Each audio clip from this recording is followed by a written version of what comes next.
All right, y'all, what's going on? It's Combo Breaker 99. I'm back with another quick video. All right, y'all, just back real quick to give my post-fight thoughts on Frank Martin versus Michel Rivera. Shout out to both of these fighters, for taking on, such a tough task ahead of them, both looking for that tough test. And, somebody like Rivera, he presented a, good test for Frank Martin. But Frank Martin, man, he really went in there and just, made this look like a one-sided fight. I mean, there were some moments where Rivera early on in the fight had, had he presented a test. He did have his moments in this fight, but overall, I think Frank Martin, he was always one step ahead with his angles, his sharp left hand going to the body, to the head, just throwing his left hand from different angles in this fight that just kind of made it difficult for Rivera to really figure out what was going on in here. He could never really get into a rhythm because the pace that Frank Martin could kind of switch up at.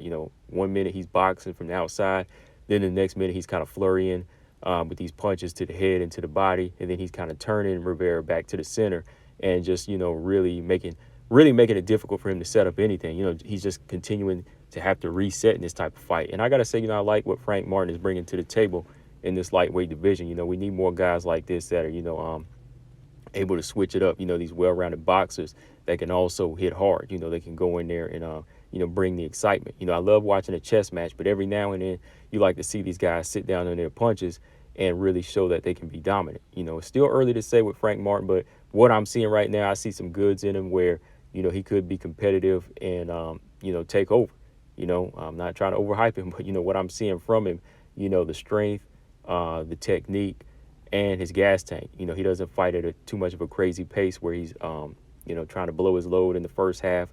He knows how to kind of fight at a good rhythm. And you got to really give a lot of props to Derrick James and Errol Spence in this one, especially Derrick James, definitely on the way to being trainer of the year, because Derrick James, he really knows how to build these guys up and, show them how to fight, with that type of offense where you can kind of break your opponent down as you go down the stretch in the fight. Because first off in this fight, you see Frank Martin just picking his shots, taking his time.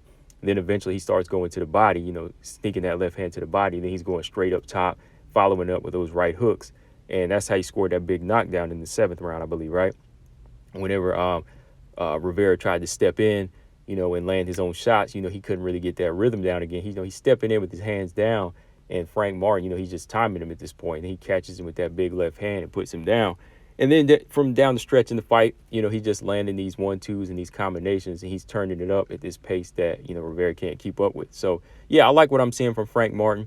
He called out Rolly Romero. He called out Tank Davis as well. I would love to see him bag the Rolly Romero fight just to, kind of get that type of name on his resume, somebody that talks a lot of junk and, talks mad trash. And, it would kind of make one of those exciting fights where you can see this guy kind of punish Rolly Romero in there, with his skill set and just show levels again, show Rolly Romero that there is levels to this game, and also give Frank Martin that opportunity to kind of give himself more exposure, right, before you take a Tank fight. And then eventually, fighting somebody like Tank, I like what I see from Frank Martin. But yeah, man, Tank, he's tough. Tank, all it takes is one punch and he can box, right? So, it'll really have to be a fight where Frank Martin would have to pick his shots from the outside and, use a lot of angles and just really turn Tank over and over in that type of fight. And even like smother Tank, go on the inside completely and just smother Tank. That's just an early look as of right now. But yeah, what Frank Martin is doing now, I like it. He's definitely showing some well-rounded skills, boxer and a puncher in there. Let me know, guys, what y'all think. I want to see more from this guy. Combo Breaker 99. I'm out. Subscribe. Peace.